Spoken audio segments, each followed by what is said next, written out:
Go ahead, send things over to ABC 15's Jordan Bonke, who's been live outside of State Farm Stadium now since 3 o'clock this morning. So for more than 7 hours now, Jordan, you've been listening to people in line as they wait to go inside. Give us a sense of what people are expecting to see, hoping to see out of this memorial. Yeah, here we are in the past few moments. The story really has changed from a mood of desiring to find unity among our country to one now for the folks who didn't get in, something of disappointment. The first person that we interviewed was a guy who was standing in line right by that gate where you see that red, white, and blue car right there. He was a man from Wisconsin who brought his 4 kids. He said he drove over 10 hours so that he can come to Arizona and be witness and share the same space with President Donald Trump. That start of that line started to zigzag all the way across this yellow lot. If you're familiar, this is on the east side of State Farm Stadium, and those folks had gotten here really early so that they can get in and find their spot.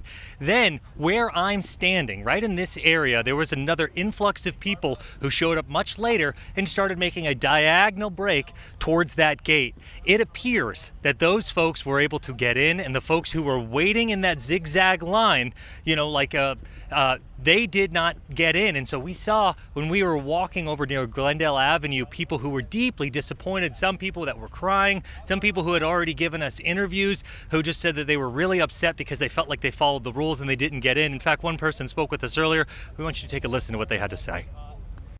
In line at 5 a.m. And unfortunately, it seemed like everyone wasn't really being fair. So we got in line where we were led to go after walking miles just to get to the start of the line, and they zigzagged it rather than opening it up.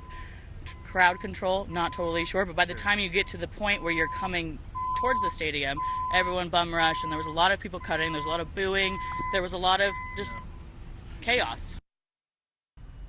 Yeah.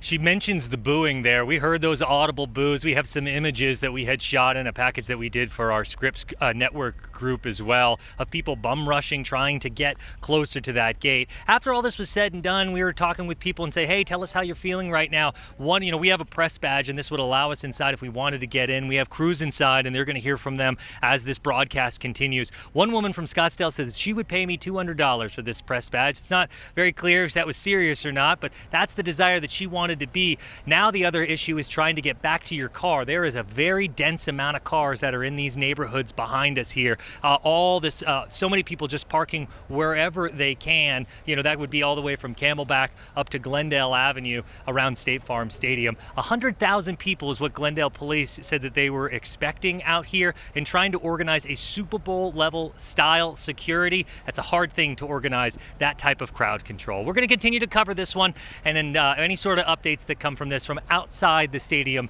Jordan Bonke, ABC 15, Arizona.